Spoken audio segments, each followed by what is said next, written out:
Hello, YNABers. My name is Jesse Meekum, and this is podcast number 391 for YNAB, where we teach you 4 rules to help you stop living paycheck to paycheck, get out of debt, and save more money. Let's break down rule number 3. We call it rolling with the punches. I feel like I was punched in the eye recently because I had a little bit of non-scary cancer cut out above my left eyebrow. And as I speak to you now, it is aching. The numbness that they inject into you has begun to dissipate, and the pain has begun to mount. Boxers get punched here all the time. If they're smart, when the blow, or it's not a blow yet, when the punch is coming in, they're moving their head in the same direction as the punch so that the blow is lessened. It doesn't mean you won't ever get punched, but it means that the punch won't knock you down. It means you'll stay on your feet. You won't throw in the towel. You won't quit. You won't get knocked out. You won't see stars. I could keep going. I'll leave it there. Rolling with the punches means as life throws you, as life gives you lemons, I'm just kidding.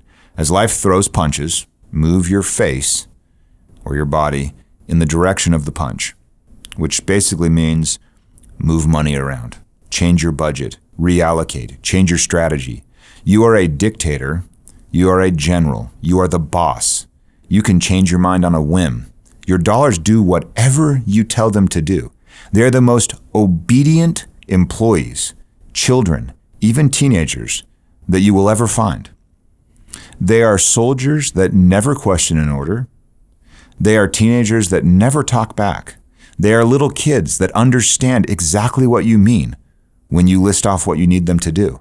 And they will do it exactly as you said.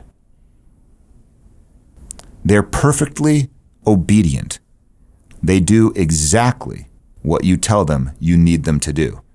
That's a beautiful thing, if you think about it. Where else does that happen in life? Only with your money. It's the humblest of servants.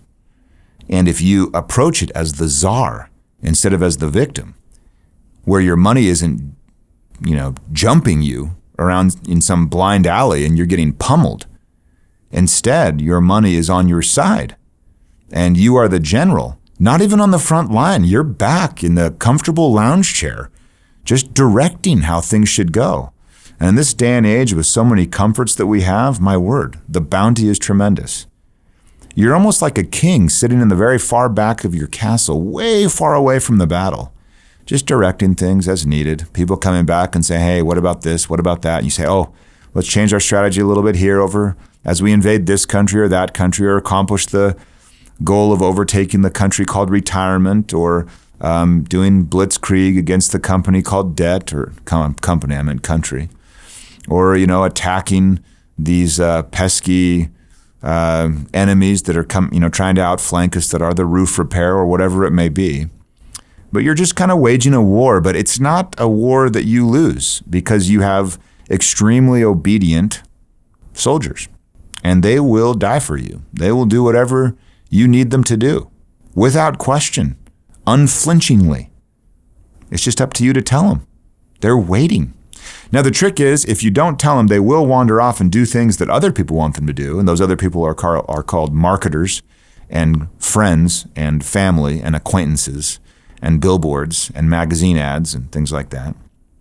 But if you just give orders to your jobs, or give orders to your dollars, they will just go off and do those things. No questions asked. It really is a beautiful thing. Now, as it relates to rule 3 and rolling with the punches, sometimes the war doesn't quite go the way you planned it. Even though you're a really good general and a brilliant tactician, the best strategists are the best at adapting to new things, not having some crystal ball in which they gaze and then divine every single possible move of an enemy. Quite the contrary, the best strategists are extremely flexible and adept at gathering new information, seeing how it impacts them, and then changing their strategy going forward.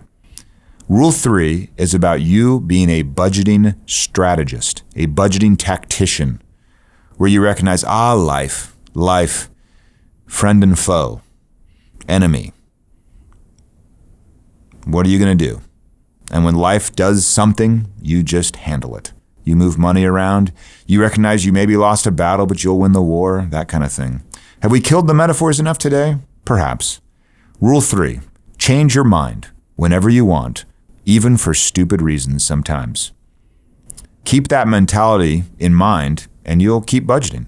Rule 3 is the key to longevity in this whole budgeting process. It is the key, is flexibility. Rigid budgets break, and rigid tacticians lose wars.